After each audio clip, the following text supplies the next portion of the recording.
Thank you. শুরুতে আমি একটু বলে নিই যে আপনি এত চমৎকারভাবে প্রশংসা করেছেন, আমি অনেক হালকা বোধ করছি। তবে ডেফিনেটলি আমি কোনো তারা নই, আর আমার জীবনটা অনেক ছোট। আমি খুব ছোট্ট একটা মানুষ, আমার জীবনের পরিসরটা অনেক অল্প। তুমি ছোট মানুষ না, তোমার অভিজ্ঞতা, তোমার অ্যাচিভমেন্ট অনেক বড়, বাট বয়সটা অনেক ছোট অন্যান্যদের তুলনায়।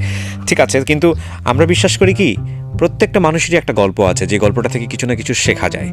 এবং আমি এটাও বিলিভ করি যে তোমার যে আজকে স্টোরি, যেটা তুমি হয়তো বিভিন্ন জায়গায় ইন্টারভিউ দিয়েছো, সেই জায়গা থেকে কমপ্লিটলি হয়তো একটা ভিন্ন কিছু বের হওয়ার একটা চেষ্টা আমাদের দুজনেরই থাকবে।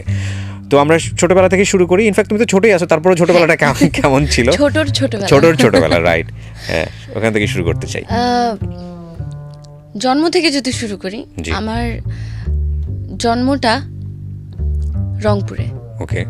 আমার বাবা মার চাকরি সূত্রে তারা প্রায় 12 বছর সেখানে ছিলেন। তো রংপুরে আমার বেড়ে ওঠাটা প্রায় 2003 সাল পর্যন্ত। ওকে। তো সেখানেই আমি যখন আমার প্রথম সময়গুলো, আম্মু যেটা বলে যে আমি নাকি বুলি ফোটার আগ থেকেই গান গাই। ওকে। তো এরকম আম্মুর কাছ থেকে আমি শুনেছি। ওকে। তো আব্বু আম্মুরও সাংস্কৃতিক বিভিন্ন কর্মকাণ্ডের সাথে সম্পৃক্ততা ছিল। ওকে, তুমি কি মানে ফার্স্ট চাইল্ড? হ্যাঁ। ফার্স্ট চাইল্ড এবং অনলি চাইল্ড? না, অনলি না, আমার ছোট আরো দুটো ভাই আছে। ভাই আছে, ওকে ফাইন। মানে মেয়ে একমাত্র। Only girl. হ্যাঁ।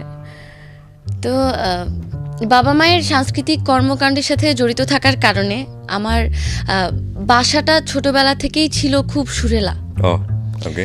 কারণ আমি দেখতাম যে সারাদিন অন্যান্য যাই কাজ করতো না কেন আব্বু আম্মু কম্পিউটারে গান বাজানো, রবীন্দ্রসঙ্গীত, নজরুল সঙ্গীত, আধুনিক গান, লোকগান, মানে গান থাকতোই, বাসায় গান থাকতোই। তো আমি আম্মুকেও দেখতাম যে আম্মু হারমোনিয়াম বাজিয়ে রবীন্দ্রসঙ্গীত গাইতেন, স্বরলিপির বইগুলো দেখে দেখে তারপর শুনে রবীন্দ্রসঙ্গীত তুলতেন, গাইতেন। তো ওরকম শুনে শুনে আমার অনেক রবীন্দ্রসঙ্গীত তখন মুখস্থ ছিল ছোটবেলায়।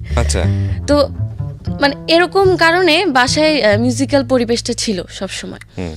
তো আব্বু আম্মু যখন দেখলেন যে আমিও ওরকম মানে একটু মনে হচ্ছে যে আমিও গানের মধ্যে ইনভলভড, তখন আব্বু আম্মু আমাকেও প্ল্যানিং করলেন যে আমাকে গান শেখাবেন। 4 বছর বয়সে আমার মায়ের কাছে আমার হাতে খড়ি হয়। ওকে। তো তখন আব্বু আমার জন্য মুন্সি রইসুদ্দিনের একটা মানে উচ্চাঙ্গ সঙ্গীত, মানে আমাদের সারগাম শিক্ষার বই, যেটা একদম প্রাথমিক বই, সবাই কিনে থাকেন, সেই বইটা নিয়ে আসলেন। আম্মু শেখাতেন সেখান থেকে। তারপর অফিসিয়ালি আমাকে আমি যেহেতু রংপুর ছিলাম, রংপুর শিশু একাডেমিতে নিয়ে যাওয়া হয়। সেখানে আমি আবৃত্তি, গান এগুলো শেখা শুরু করি। তো ছোটবেলা থেকেই যেটা মানে আম্মুর কাছে শুনি, আমার হয়তো অনেক কিছু মনে নেই, আম্মুর কাছ থেকে শুনে শুনে অনেক কিছু মনে করে নিয়েছি। তা আমি যেখানে ভর্তি হয়েছিলাম, আমি দ্য মিলেনিয়াম স্টার্স রংপুর ক্যান্টনমেন্টে ইংলিশ মিডিয়াম যেই ডিপার্টমেন্টটা ছিল সেখানে ভর্তি হয়েছিলাম। তো সেখানে আমার পড়াশোনায় তো রেজাল্ট ভালো ছিল আলহামদুলিল্লাহ। তার পাশাপাশি স্কুলে যেই ড্রয়িং প্রতিযোগিতা, আবৃত্তি প্রতিযোগিতা, গান বা যাই হতো না কেন আমি অ্যাটেন্ড করতাম, এবং সবগুলোতে আমার প্রাইজ থাকতো, আমার কোনো কিছুতে প্রাইজ মিস যেত না। তো তখন থেকে আব্বু আম্মুর একটা আশা জাগতে থাকে আমাকে নিয়ে, যে না আমার এই দিকটাতে অনেক হয়তো সুপ্ত কিছু আছে আমার ভেতর। তো তারাও আমাকে নিয়ে চেষ্টা করতে থাকলেন যে আমাকে বেটার কিছু করার। এরকম হয় কিনা ঐশী, যে বাবা মা যখন দেখে যে আমার ছেলেমেয়ের মধ্যে এরকম একটা ব্যাপার আছে, আমার নিজেরও তো একটা মেয়ে আছে, ও এখন ওই স্টেজে না, তারপরেও বলি মানে এই জিনিসটা ফিল করতে পারি, লাইক ও যখন কিছু একটা পারে তখন মনে হয় যে হ্যাঁ এটা আর 10 জনকে দেখাতে পারলে বোধহয় একটু ভালো লাগতো। তো তোমার বাসায় কখন এরকম হতো কিনা যে বাসা থেকে বাইরে থেকে কোনো মেহমান এসছে, ঐশী খুব ভালো গান পারে, ঐশী একটা গান গেয়ে শোনাও, বা এরকম ইন্সপায়ার করে? এরকম অনেক হতো ছোটবেলা থেকে এখন পর্যন্ত।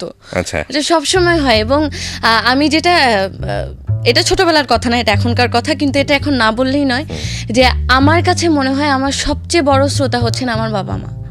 মানে অনেকে হয়তো গান শুনেন, পছন্দ করেন, আমাকে ভালোবাসা দেন, কিন্তু নন স্টপ সারাদিন শুধু একটা মানুষের গান শুনেন, আমার আব্বু। আমার মানে আমার গান আমার আব্বু যত শুনেন, আম্মু যত শুনেন, আর কেউ তত শুনেন, এবং কারেকশনও দেন নিশ্চয়ই। কারেকশন, এবং মানে আমার কোন জায়গাটা ইমপ্রুভ করা উচিত, কোন জায়গাটা ভালো হলো, খারাপ হলো, কি করলে আরো বেটার হতো, এরকম মানে পয়েন্টে পয়েন্টে এই যে ধরিয়ে দেওয়া, এটা কয়টা বাবা মা করে না। আমি অনেক সৌভাগ্যবান এই জায়গাটা। ডেফিনেটলি।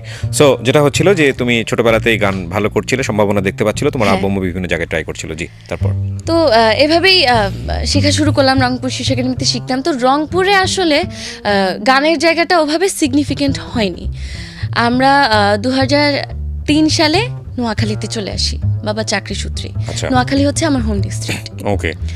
তো সেখানে যাওয়ার পরে যেহেতু আমার বাবা মাও সাংস্কৃতিক কর্মকাণ্ডের সাথে জড়িত ছিলেন, তো বাবার ওখানকার সাংস্কৃতিক ব্যক্তিদের সাথে একটা ভালো সম্পর্ক ছিল। তো সেই জায়গা থেকে বিভিন্ন জায়গায় চিন্তা করে আব্বু ভাবলেন যে আমাকে সেখানে, কারণ আমরা নোয়াখালীতে গিয়েছি, আমার পড়াশোনা একটা বছর আমি এগিয়ে গিয়েছিলাম। আমি কেজিতে ছিলাম যখন রংপুরে ছিলাম, নোয়াখালী থেকে আমি ক্লাস 1-এ ভর্তি হয়ে যাই। তো অলরেডি একটা গ্যাপ তৈরি হয়ে যায় আমার পুরনো বন্ধুদের সাথে, যে ওরা আমার চেয়ে একটু পিছনের ক্লাসে, আমি সামনের ক্লাসে চলে গেলাম।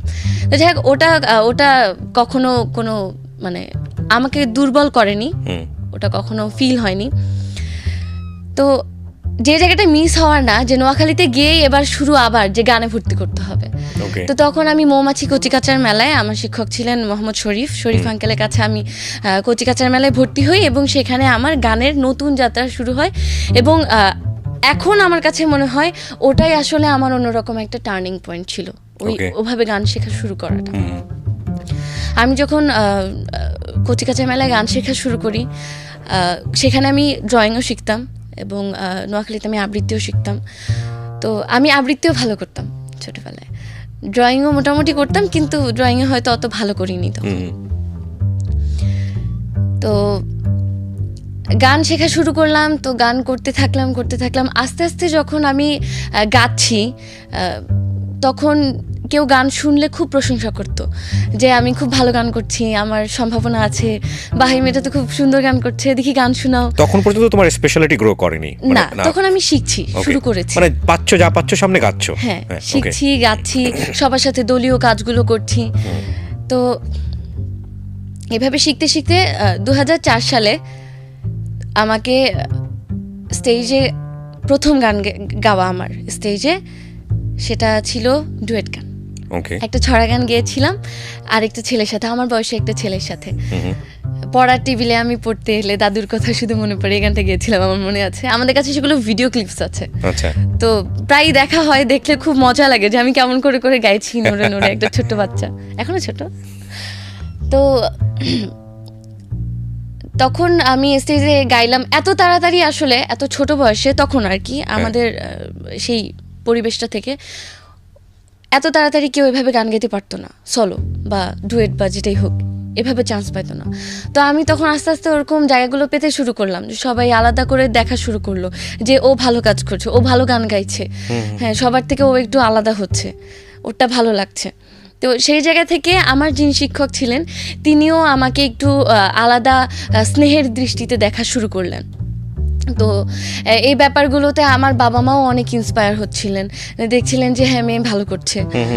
তো এরকম করতে করতে একটা পর্যায়ে আমি আরেকটা কথা একটু অ্যাড করে নিই এখানে, সেটা হচ্ছে আমি যেখানে গান শিখতাম, তো আমাদের এই পরিবেশটা ছিল, আমি যে স্কুলে পড়তাম ওখানকার আমরা যেই ফ্রেন্ড ছিলাম, সার্কেল ছিলাম, ওই সবাই আবার এখানে দেখা হয়ে যেত। এখানে ড্রয়িং শিখতাম আমরা ওরাই, গানও শিখতাম আমরা ওরাই। তো সেই জায়গায় যখন আমি আস্তে আস্তে ভালো করা শুরু করলাম, সেখানে আমি হঠাৎ করে একটু আলাদা হয়ে যাওয়া শুরু হলো। মানে কেন আমাকে একটু আলাদা চোখে দেখা হচ্ছে, কেন আমি ভালো করছি, কেন আমাকে গান গাইতে দেওয়া হচ্ছে। তো একটা পর্যায়ে দেখা গেল যে সব প্রেজেন্টেশন হচ্ছে, সবাই দলীয় গান গাইছে, আমাকে একটু স্পেশালি অন্য সিনিয়রদের মাঝ থেকে ছোট আমাকে সলো গান গাইতে দেওয়া হচ্ছে। আচ্ছা। তারপরে মানুষ আমার গান পছন্দ করা শুরু করলো, তখন দেখা গেলো আমাকে সলো গান থেকে আমাকে একটা জায়গায় দুটো গান গাইতে দেওয়া হচ্ছে। ওকে। তো তখন আস্তে আস্তে প্রশ্ন শুরু হতে থাকলো, কেন ঐশীকে এরকম আলাদা স্নেহ দেওয়া হচ্ছে, কেন ঐশী কেন আলাদা প্রায়োরিটি পাচ্ছে, ঐশী কেন ভালো করছে, মানুষ যখন আমার গান পছন্দ করছে, ঐশীর গান কেন মানুষ পছন্দ করছে। তো এরকম করতে করতে দেখা যায় আমার সেই সার্কেলের সেই বন্ধু বলি বা সহপাঠী বলি, সহকর্মী বলি, সবার মধ্যে একটা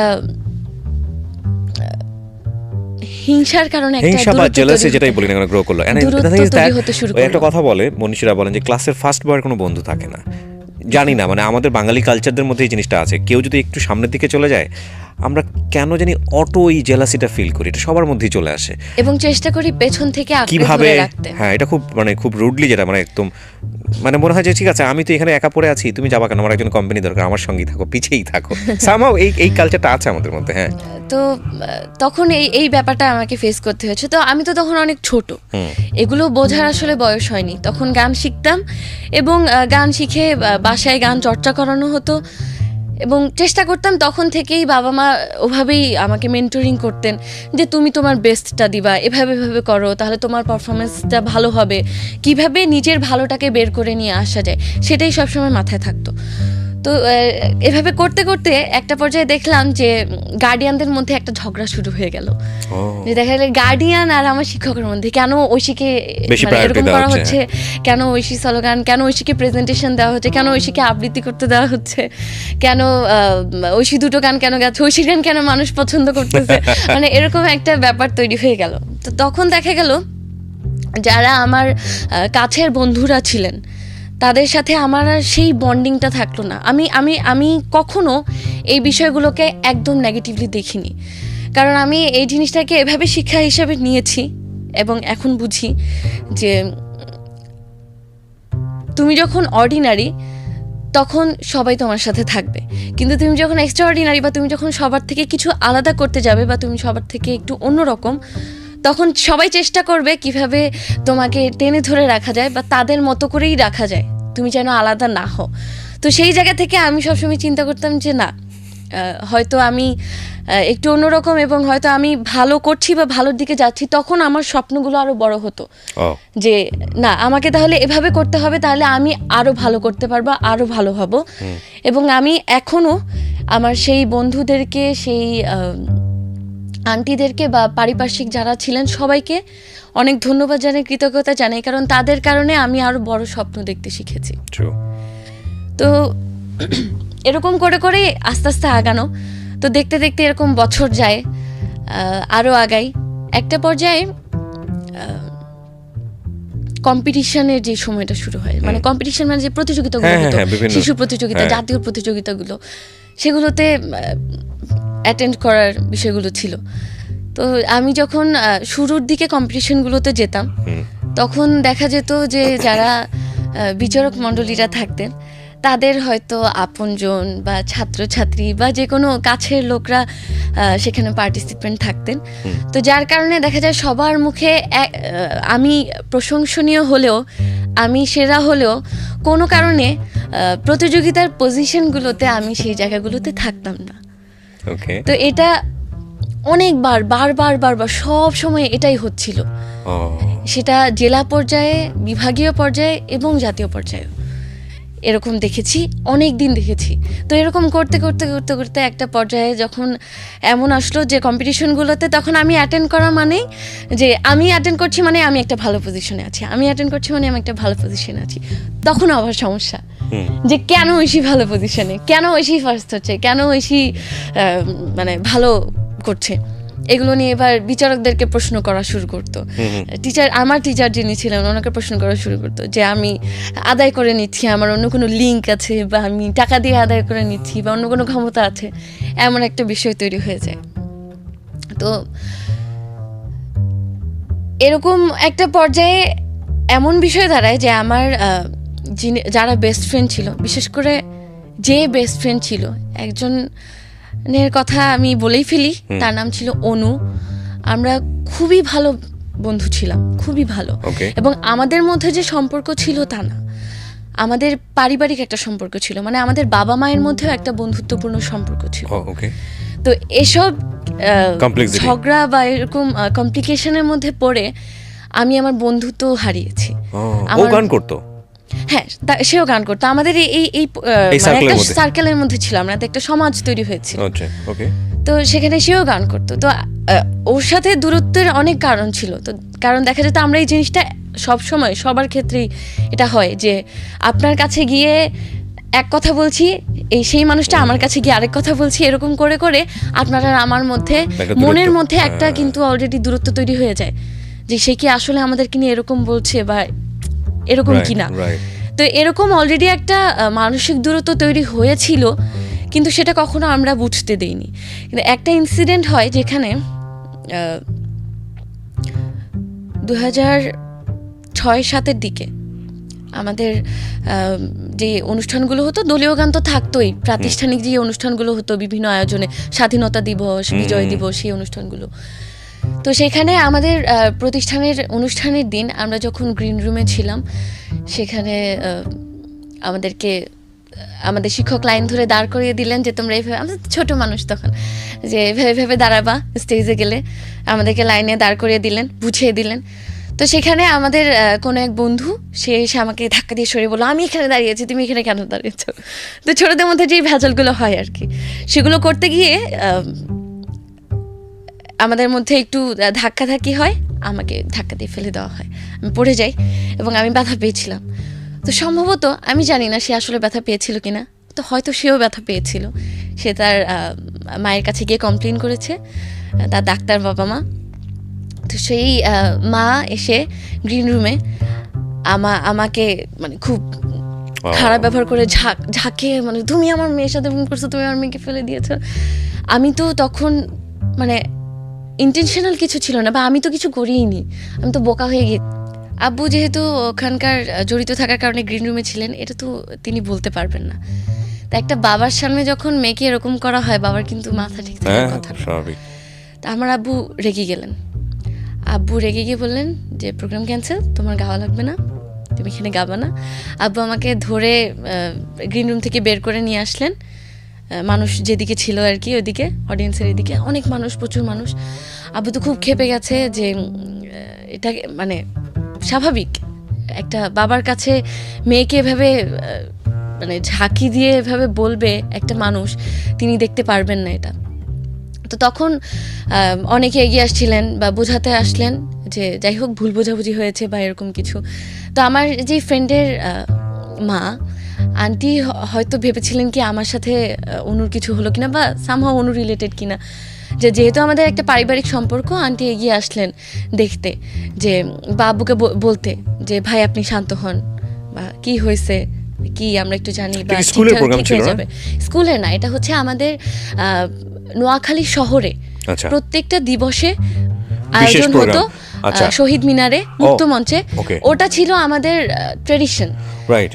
মানে আমি একদম অলরেডি পপুলার লোকাল ওয়াইজ, তুমি কি অলরেডি পপুলার নাকি ঠিক আছে তুমি গাচ্ছো সবার সঙ্গে? সেরকম পপুলার না, বাট তখন আমি কাজ করা শুরু করেছি এবং ভালোবাসা পাওয়া শুরু করেছি। তখন মানে মোটামুটি একটা অ্যাকসেপ্টেন্স আমার শুরু হয়ে গেছে তখন, এরকম একটা। তখন তুমি কি গাইতা, মানে কি ধরনের গান করতা? তখনও আমি ফোক গাইতাম। তখনও ফোক গাইতাম? হ্যাঁ, আচ্ছা ঠিক আছে, তখন ফোক গাইতাম। হ্যাঁ বলো, ওই বিষয়গুলো আমি বলছি। তো এখানে যেটা হয়েছিল আমার এই ফ্রেন্ডের সাথে, তখন আব্বু মানে রিয়াকশন করতে গিয়ে আব্বুর হাতে একটা ফাইল ছিল, সম্ভবত আব্বু বলে যে আপনারা এখন এখান থেকে যান, বা আপনাদের বলা লাগবে না, কারণ মানসিকভাবে কিন্তু একটা অলরেডি দুর্বলতা ছিল, দূরত্ব তৈরি হয়ে গিয়েছিল। তো এরকম কারণে আন্টির হয়তো হাতে লেগেছিল ফাইলটা, এমন কিছু। আন্টিও একটু ক্ষুব্ধ হয়ে যান এবং পরবর্তীতে আমাদের মধ্যে খুব বড় একটা দূরত্ব তৈরি হয়। অনেক দিন সময় পর্যন্ত আমার এই বন্ধুর সাথে আমার কথা হয়নি। পরবর্তীতে হয়তো আমরা এটা রিকভার করেছি, কিন্তু একটা সম্পর্ক যেই জায়গায় থাকে, সেটা একবার দূরত্ব তৈরি হয়ে গেলে আসলে আগের জায়গাটায় ফিরে যায় না। তো এই কথাটা বলার কারণ এটাই যে আমি মিউজিকের কারণে অনেক কিছু স্যাক্রিফাইস করেছি, এবং আমার স্ট্রাগলের মধ্যে এটাও একটা আমার কখনো মানে আমি এখন বলতে পারি না যে আমার চাইল্ডহুড বেস্টি। আমি কখনো আমার হয়তো অনেক বন্ধুরা আছেন, পুরনো বন্ধুরা, যাদেরকে আমি এখন মনে করি বা যাদের সাথে আমার যোগাযোগও আছে, কিন্তু প্রত্যেকের লাইফে থাকে না যে চাইল্ডহুড বেস্ট ফ্রেন্ড বা একটা সার্কেল সেভাবে মনে করার মতো। আমার কখনো ছোটবেলায় ওই গাঢ় বন্ধুত্বটা তৈরি হয়নি, এবং আমি মনে করি সেটা আমার মিউজিক্যাল সাকসেসের জন্য একটা স্যাক্রিফাইস। এটা আমি পজিটিভলি নেই, কখনো আমি এটা নেগেটিভলি নেইনি। এবং যাই হোক, এবার একটু ওই জায়গা থেকে যদি পজিটিভলি আসি, ছোটবেলার যে এই যে গান করা, ছোটবেলায় টিচার আলাদাভাবে দেখা, গানের টিচার, সেই জায়গা থেকে আমার স্কুলে যে টিচাররা ছিলেন প্রত্যেকে আমাকে এত স্নেহ করতেন এবং এত ইন্সপায়ার করতেন, এবং তার মধ্যে বিশেষ কিছু টিচার আছেন স্কুলের। আমি নোয়াখালী গভর্নমেন্ট গার্লস হাই স্কুলে পড়েছি এবং একদম ছোটোবেলায় পুলিশ কেজি স্কুলে পড়েছি। আর তার আগে তো আমি বললাম আমি রংপুরে ছিলাম, রংপুর মিলিনিয়াম স্টার্সে ইংলিশ মিডিয়ামে পড়েছি। তো রংপুর বলতে আমার একটু মনে পড়লো, আমি যেটা বলেছি রংপুরে আমার জন্ম। তো এটা আসলে যারা আমার রংপুরের কাছের মানুষরা আছেন তারা শুনতে খুব পছন্দ করেন, কিন্তু আসল বিষয়টা হচ্ছে রংপুরে আমার জন্ম মানে আমি মায়ের পেটে এসেছি আর আমি ভূমিষ্ঠ হয়েছি নোয়াখালীতে। এবং আমার নোয়াখালীতে জন্ম হওয়ার 45 দিনের মাথায় আমি আবার রংপুরে চলে যাই। ওকে, আমার যখন 45 দিন আমরা বয়স সবাই তোমাকে তখন নোয়াখালীই চিনি আসে। হ্যাঁ, সার্কেল আমি নোয়াখাইলা, আমি একদম প্রাউডলি নোয়াখাইলা, আমি খুব প্রাউড ফিল করি নিজেকে নোয়াখাইলা বলতে। ওকে, এবং হয়তো অনেকে আছেন যারা নোয়াখাইলা হিসাবে পরিচয় লুকিয়ে থাকেন, কিন্তু আমি কখনো সেই দলে না। আমি খুব চিৎকার করে বলতে পছন্দ করি যে আমি নোয়াখাইলা। তো যেটা বলছিলাম যে আমার শিক্ষকরা আমাকে অনেক ইন্সপায়ার করতেন। তার মধ্যে বেশ কিছু শিক্ষক ছিলেন আমার পুলিশ কেজি স্কুলেরও এবং গার্লস স্কুলেরও, যারা সবসময় আমাকে বলতেন যে তুমি যদি লেগে থাকো তুমি অনেক ভালো কিছু করতে পারবা, অনেক ভালো পর্যায়ে যেতে পারবা। তো এরকম অনেক শিক্ষকের মধ্যে একজন শিক্ষককে আমি এখনও প্রায় খুব মনে করি, তিনি হচ্ছেন শহীদ স্যার। স্যার যত বড়ভাবে বলতেন তত বড়ভাবে আমরা তখন চিন্তাও করতাম না, যেটা হয়তো এখন আমি সেই পথে আছি বা কিছু তার মধ্যে আমি অ্যাচিভ করেছি। তো এত বড়ভাবে স্যার বলতেন, এবং এখন আমার এই কারণে স্যারকে খুব মনে হয়। আনফর্চুনেটলি স্যারকে স্যাডলি মনে করতে হয়, কারণ স্যার বোন ক্যান্সারে আক্রান্ত হয়ে আমাদের স্কুলে থাকা অবস্থায় স্যার মারা গিয়েছিলেন। তো আমি সবসময় তারপর থেকে আমি স্যারকে মনে করলে আমি আরও অনুপ্রাণিত হতাম যে স্যার সবসময় কেন স্যারের মনে হতো আমাকে নিয়ে এত পজিটিভলি কেন বলতেন স্যার। তো এখনও প্রায় স্যারকে মনে করে আমি আরও অনুপ্রাণিত হই যে স্যারের ওই বিশ্বাসটা ছিল। এবং এরকম আমার যারা অনেক শিক্ষকরা আছেন সবাই আমার প্রতি বিশ্বাস রেখেছেন বলেই হয়তো আমি আস্তে আস্তে একটা একটা ধাপ করে এগিয়েছি। তো আমি সবসময় আমার শিক্ষকদের কাছে অনেক কৃতজ্ঞ। আমি যখনই আমার স্কুল লাইফের কথা মনে করি এবং আমার শিক্ষকদের কথা মনে হয় তখন আমার খুবই ভালো লাগে, মানে যেটা একটা মানুষের হওয়া উচিত। তার মধ্যে আরেকজন ম্যামের কথা আমার এই মুহূর্তে মনে পড়ে গেলেন, তিনি ছিলেন আমাদের প্রধান শিক্ষক। তাকে আমার আম্মু সেই স্কুল পড়েছেন, আমার আম্মুও পেয়েছেন। তো উনি খুবই রেসপেক্টেড একজন মানুষ ছিলেন, খুবই সিনিয়র একজন মানুষ ছিলেন, আমাদের নসরত আপা। তো নসরত আপাকে আমি পেয়েছি এবং আমি যখন ক্লাস 5-এ পুলিশ কেজি স্কুল শেষ করে নোয়াখালী গভর্নমেন্ট গার্লস হাই স্কুলে ক্লাস 5-এ ভর্তি হয়েছি, তখন আমি প্রথম গান তখনও ফোক গান। আচ্ছা, তখনও ফোক গান দিয়ে ম্যাম আমাকে পছন্দ করা শুরু করলেন। এবং তখন থেকেই ম্যাম আমাকে এত ইন্সপায়ার করতেন। স্কুলের অনুষ্ঠান মানেই আমি এবং সেই ম্যামের পছন্দের ফোক গানগুলো ম্যামের ডিমান্ড থাকতো তুমি এই গানটা গাও, ওই গানটা গাও। মানে তখন থেকেই এভাবে যে এই আলাদা করে স্নেহ পাওয়াটা, এই জিনিসগুলো আমাকে স্বপ্ন দেখতে সহযোগিতা। কিন্তু তুমি কি বুঝে ফোক গান করতা ছোটবেলাতে? মানে বুঝে বলছি এই কারণে যে থাকে না যে আমার এটা ভালো লাগতেছে এই জন্য আমি করতেছি, এই ব্যাপারটা কি ছিল? এই ব্যাপারটা ছিল কারণ আমি ছোটবেলায় এক জিনিস দেখতাম না, আমার রবীন্দ্রসঙ্গীত ভালো লাগতো। কারণ আমি ছোটবেলায় আম্মুকে দেখতাম, আম্মুর হারমোনিয়াম বাজায় গাইতো, রবীন্দ্রসঙ্গীত করতো। হ্যাঁ, রবীন্দ্রসঙ্গীতটাই আম্মুকে দেখতাম, আম্মু বেশি গাইতো। আচ্ছা, তো আমি যেটা দেখতাম ছোটবেলায় আব্বু আম্মুরও রবীন্দ্রসঙ্গীত, নজরুলসঙ্গীত, বিশেষ করে রবীন্দ্রসঙ্গীতের প্রতি একটা উইকনেস ছিল। ওকে, এবং এখনো সেই উইকনেসটা আমি আব্বু আম্মুর মাঝে দেখি। তো তোমার কাছে তো ফোক আসার কথা না? ফোক আসার কথা, কারণ আমাদের বাসায় শুধু যে রবীন্দ্রসঙ্গীত বাজতো তা না। আমি মানে আমাদের মানে প্রতিটা দিনই আমার যতটুকু এখন মনে পড়ে এরকমই ছিল যে ঘুম থেকে উঠে আম্মুর কাজকর্ম যা কিছু করলো না করলো কম্পিউটারটা চালু হবে, তখন কম্পিউটারে জেট অডিওতে গান শুনতাম সবাই। তো ওই জেট অডিওতে সব গান প্লে দিয়ে গান একটার পর একটা চলতো। সেখানে ফেরদৌসী রহমান ম্যাম, তারপর আব্দুল আলিম স্যার, আব্বাসুদ্দিন স্যার, ওনাদের যে পুরোনো রেকর্ডগুলো সেই রেকর্ডগুলো বাজতো। তো আমি সেই জিনিসগুলো এনজয় করতাম যে কত পুরোনো রেকর্ড বাজতেছে, এরকম শোনা যায়। হ্যাঁ, ওই জিনিসগুলো এনজয় করতাম। তো আম্মু বলতো যে তুমি এই গানটা তুলতে পারো। তো দেখা যায় ওভাবে করে করে আমি আস্তে আস্তে ফোক গান তোলা শুরু করলাম। যখন গাওয়া শুরু করলাম, আমার যেটা মনে পড়ে, আমার জন্য তখনকার সময় লাকি গান ছিল, এখনকার সময় আমি বলি লাকি গান, সেটা হচ্ছে ওকি গাড়িয়াল ভাই, ভাওয়াইয়া গান। আমার ভাওয়াইয়া গানের প্রতি একটা উইকনেস ছিল। এটা অটো ছিল? হ্যাঁ। নাকি রংপুরে কিছু সময় কাটিয়েছো সে কারণে? না, সে কারণে না, আমি জানি না, সামহাও এটা ছিল।